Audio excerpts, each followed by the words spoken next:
Hello and welcome. My name is Mary Kay Bates. I'm an application scientist with Thermo Fisher Scientific, and today I present information on how the new Thermo Scientific cell locker system segregates stem cells, protecting from contamination and enhancing the environmental stability for their growth and propagation. This presentation will include data showing how the cell locker system works to prevent any microbial contaminants from entering a cell locker chamber and how stability is maintained even when a neighboring cell locker chamber is opened. Because the cell locker is a new concept, I'm going to take a few minutes right at the beginning to show you what the cell locker is before showing you results about how it works. We know that stem cells are less resilient.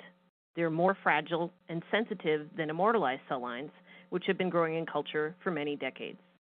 We know that stem cells are less resilient to contamination, and they're generally less resistant to infection or to co-culture with fast-growing microorganisms.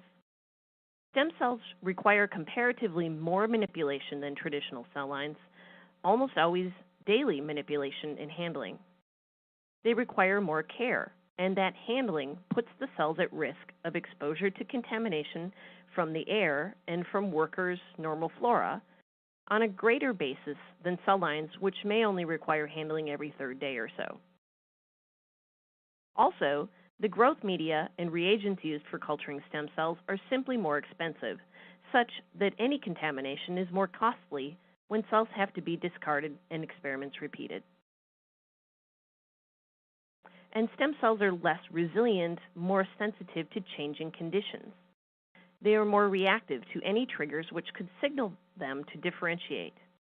Because of their sensitivity, most labs recommend that stem cells be segregated in a different incubator than other cell types.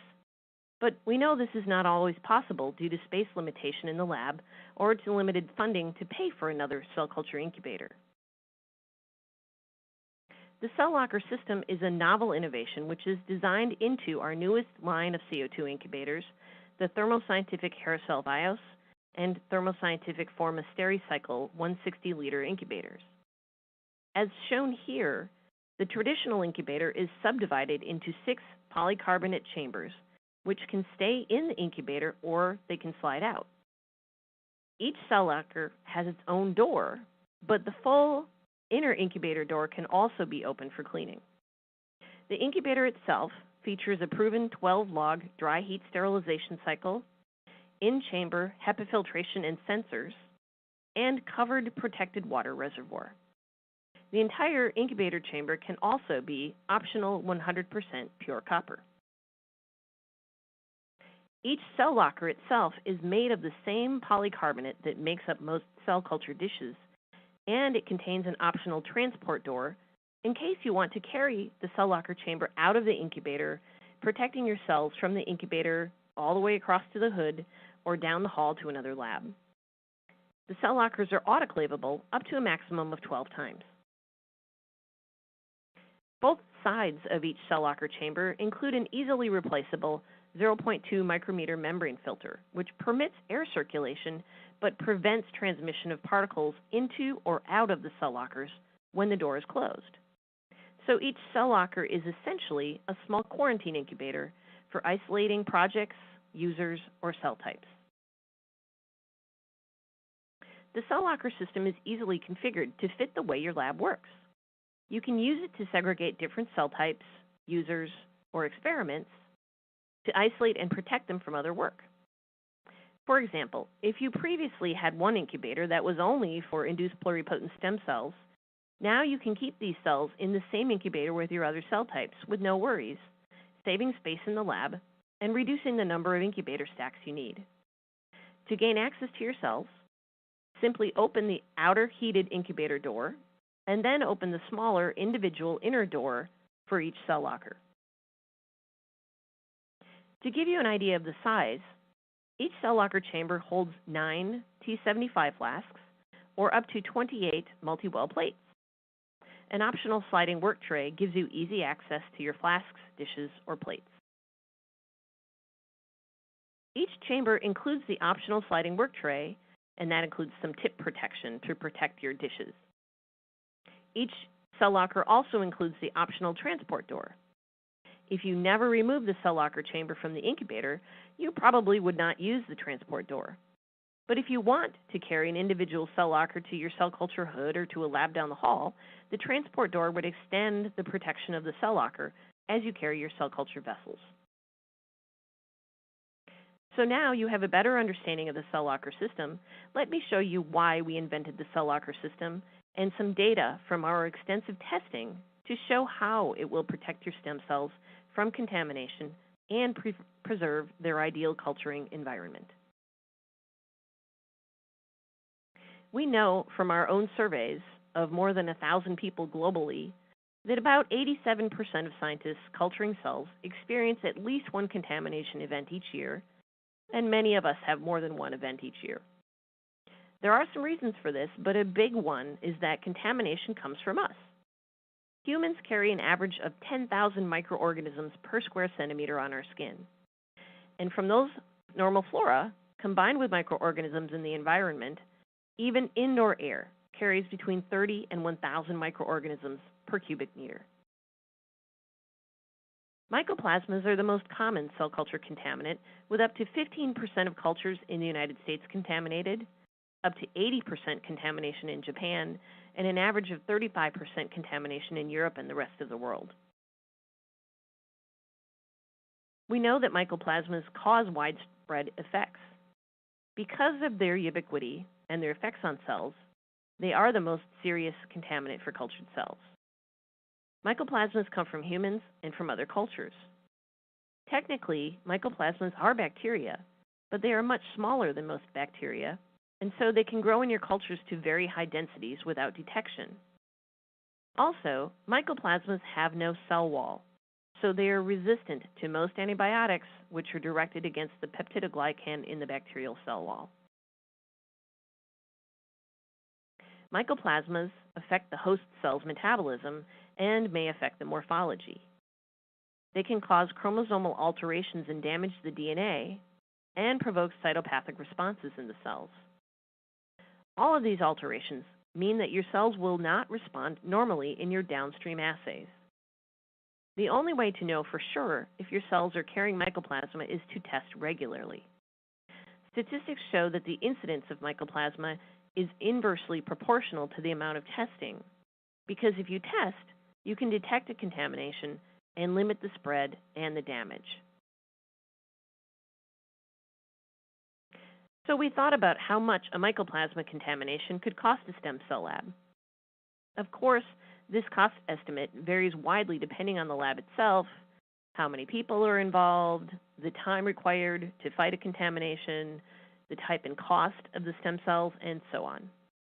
In short, all these costs are higher when working with stem cells than with immortalized cell lines. And if the contamination spreads across the lab, those costs will rapidly escalate. For example, one lab said they spent as much as $100,000 US fighting a mycoplasma outbreak. Here I'm showing a more typical example of costs to one stem cell researcher who spent 1 month dealing with a mycoplasma contamination of her human stem cells. A new vial of cells costs $1,000 US, and a mycoplasma test kit costs $300. She figures she spent more than $2,000 on materials and reagents over that month, and her salary for 1 month is $4,000 US.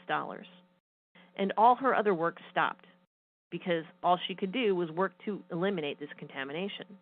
So you can see why we invented the cell locker, to protect cells from contamination. The cell locker chamber prevents entry or exit of microorganisms. We wanted to ensure that we had a lot of proof of this claim, that microorganisms could not pass through the filters which protect the cell locker chambers. So we sent a cell locker system to 2 independent test labs, one at Health Protection England in Porton Down in the UK, and one at IBFE in Germany.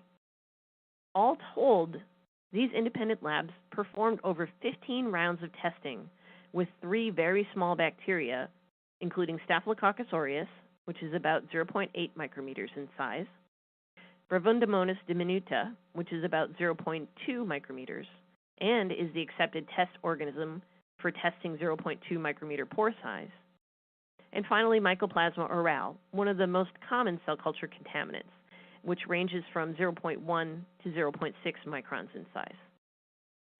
These companies and labs circulated thousands of microorganisms into the air circulation of the incubator containing the cell locker system for up to an hour at a time. In all these tests, not one bacterial colony, no growth at all, was able to enter or exit a closed cell locker. But hundreds of microorganisms were collected inside the incubator, but outside the cell lockers. In one other type of test, which I'm not showing here, these researchers took 4 individual cell locker chambers out of the incubator system and put them in a bombardment cabinet. One of these cell lockers had a leaky door gasket, and another had the door propped open about 1 centimeter. In both of these compromised cell lockers, microorganisms could get in through the airspace around the transport door, but in the properly closed cell lockers, 0 growth was found inside. Together, these tests prove that the cell locker system and the membrane filters protect cells incubated inside from cross-contamination. So I know that we've all heard that when filtering liquids with a 0.2 micrometer membrane filter, sometimes small microorganisms like mycoplasmas or viruses could possibly slip through. But it turns out that when filtering air, complex membrane filters have an effective 10 times smaller diameter due to the physical processes of impaction, interception, and diffusion. This chart shows efficacy of 4 different types of filters with different structures and pore sizes. I've also added in relative sizes of some microorganisms for comparison. PC filters, shown in the green and purple lines, are polycarbonate filters with smooth circular pores like we normally think of when filtering liquids. And you can see that in the purple line, 3 micron pore sizes let a lot of smaller particles through. And 1 micron pores, shown in the green, approach 100% capture for particles of 0.5 micrometers or larger. PTFE, the blue line, is a polytetrafluoroethylene filter with a more complex structure, and with a 3 micron pore size, this type of filter is nearly 100% effective, even at really small particles. We chose polyether sulfone, or PES filters, graphed in the red. These also do not have straight-through pores, but instead they have a complex fibrous structure which presents a labyrinth for particles, trapping them. And the PES 0.2 micron filter we use captures 100% of the particles, even down past 0.01 micrometers, smaller than the smallest viruses, which are parvoviruses. And those are just about 0.02 microns in size. Our PES filters have also been tested for cytotoxicity and biosafety, and they repel oils from skin. Together, all these factors combine to provide assurance that no particles of any size can enter a closed cell locker. So your stem cells are continuously protected from contamination. So that's a lot on contamination. Now let me talk about the environment for your stem cells. Cells in culture of all types are constantly sampling their external environment. And the cells are continuously responding to conditions and changes in temperature, atmosphere, humidity, nutrients, and stimulants or repressors in the medium, and of course, proximity of other cells. And cell responses will change depending on these cues. So, variations in any of these can cause varied cell responses in differential gene or protein expression, or whether the cells enter the growth cycle, whether they grow faster or slower, or they stay quiescent. So this is another consideration we thought about in designing the cell locker system. We wanted the cells to be in the most ideal environment possible for the maximum time possible. Let me share with you what the CO2 incubator provides in growing your cells and how variation would affect the cells. First, of course, we think of temperature. The incubator is generally set to 37 degrees Celsius to mimic human or animal body temperature. We know that most cells are generally okay for a few days at 4 degrees, but higher temperatures are detrimental to cells. Most cells cannot withstand more than a few hours of temperatures 2 degrees Celsius above normal, and for many cells, even 1 degree higher results in cell death. At the same time, lower temperatures result in slower cell growth. Cells may even enter growth stasis. Next, carbon dioxide, which many of us know is provided to balance the growth medium to a neutral pH. But did you know that the amount of CO2 we use in the incubator, which is most often set at 5%, is dependent upon the amount of buffer provided by the growth medium? And 5% CO2 equates to 40 millimeters of mercury, which is the amount of CO2 pressure in the venous blood of a human and in the lungs, as all cells produce CO2 as a waste byproduct of metabolism. And changes or fluctuation in CO2 concentration can affect the cell's morphology and growth. You may, for example, see the membranes are not as tightly attached, or you may see granules in the cytoplasm as an indicator of toxicity. Next, relative humidity is provided by the CO2 incubator to prevent evaporation of water from the growth medium. Only water evaporates, so that means that the remaining salts, minerals, peptides, etc., become more concentrated, and as that process continues, those can reach toxic concentrations. And we know that evaporation is 4 times faster at 80% humidity than at humidity greater than 93%. Finally, oxygen. Many, if not most people working with stem cells, culture them under hypoxic conditions because the oxygen concentration in the stem cell niche is about 1 to 6% oxygen, very different than the air we breathe, which is 21% oxygen. We know that when stem cells are grown in oxygen concentration that mimics the stem cell niche, they grow faster, show less damage to DNA from reactive oxygen species, including, for example, chromosomal fusions, double-strand breaks, and dicentric chromosomes. Most importantly, cells cultured in low oxygen show normal gene expression. With that understanding of how the incubator conditions affect stem cells, let's look at what happens in the cell locker system compared to a normal incubator. Closed cell lockers do not experience it when you open a neighboring cell locker. So here is shown the environmental conditions in a typical laboratory. Room temperature is 20 to 22 degrees Celsius with atmospheric carbon dioxide concentration of 0.04%, and 30 to 60% relative humidity is typical of an indoor room, and then 21% oxygen in the Earth's atmosphere. Now, in our newer hair cell Vios incubator, typical incubator settings would be 37 degrees Celsius, 5% CO2, 93% relative humidity or higher, and let's say 1% oxygen. But when you open any incubator door, the conditions inside rush out to mix with the lab air.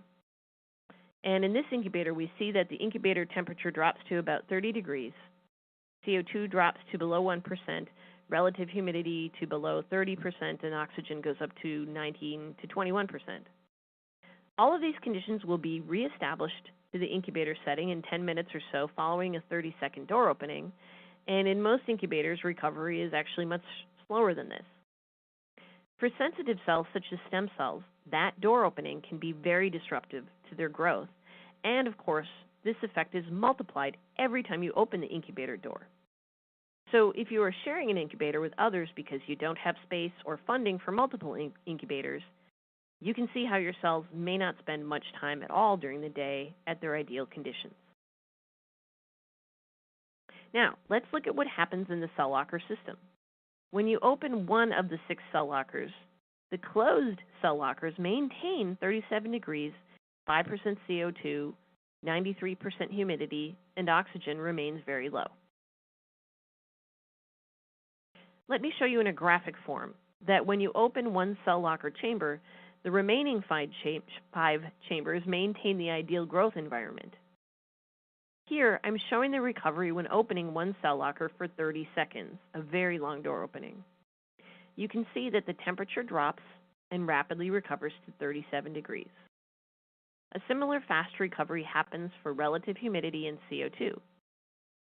Oxygen in the open cell locker rises rapidly from 1% to 21% and then rapidly drops back down to 1%. Now, let me add in the conditions in the cell lockers which were not opened. You can see that it's just a stable, flat line for temperature, relative humidity, and CO2. The oxygen shows a slight bump of 1 to 2% above 1%, but this is much better than rising all the way to 21%. We wanted to show an extreme example of culturing at 1% oxygen, but most of you are probably culturing at 3 to 5% oxygen and would not see much of a change at all. For sensitive stem cells, this provides a much more stable environment than culturing in a standard incubator. And for oxygen, we know that oxygen affects nearly every cellular process, so this is really critical for proper stem cell growth. Another big benefit of the cell locker system is that it reduces gas use and evaporation by at least 50%, depending on the conditions required, compared to the same incubator design that does not incorporate the cell lockers. So first, let me show you data for gas use. We looked at nitrogen saving in a hypoxic incubator because keeping oxygen at 1 to 6% instead of atmospheric 21% uses a lot of injected nitrogen gas.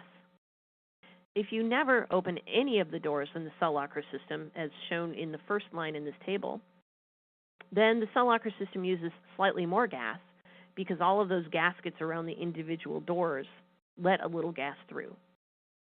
But in a more realistic scenario where you are opening the doors throughout the day, you can see that depending on the number of openings and the oxygen concentration, you would use at least 50% less gas.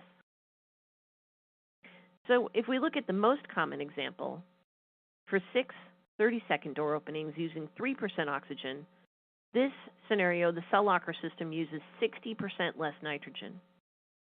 So for a typical lab, this tank of nitrogen would last 14 days instead of 5.7 days, a significant savings.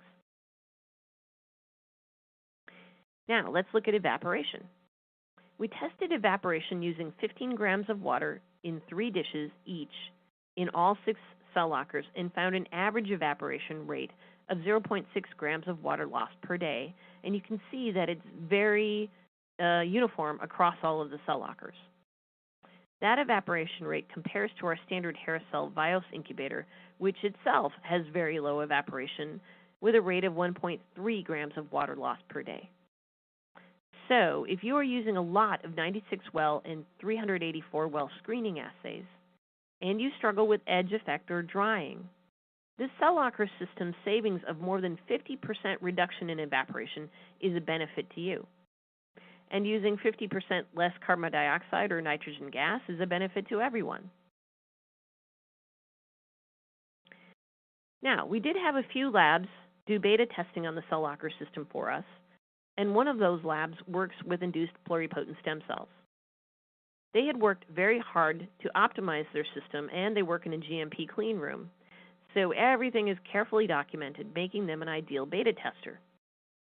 They tested the cell locker system side by side with their optimized incubator, producing and growing iPS cells. They found that their iPS cells showed the same quality when cultured in the cell locker system compared to the optimized incubator. In both cases, they tested and compared more than 50 colonies, finding 0 spots of differentiation in either case. Next, they harvested cryopreserved cells from each system.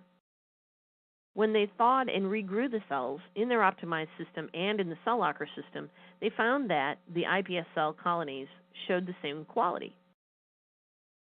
Taken together, this work shows that the materials and environmental conditions in the cell locker system can, right out of the box, provide the ideal conditions obtained after a lot of time and investment in a carefully designed system. So much less time and empirical optimization would be required when bringing a cell locker system into a lab. In summary, I hope I have shown you that there are great reasons to use the cell locker system to grow your stem cells, including protection from contamination, preservation of the ideal growth environment, and reduce gas use and evaporation. The cell locker system is patented and available exclusively in HairCell BIOS and Forma Stericycle CO2 incubators. Thank you very much for your attention, and I wish you the very best success in your work.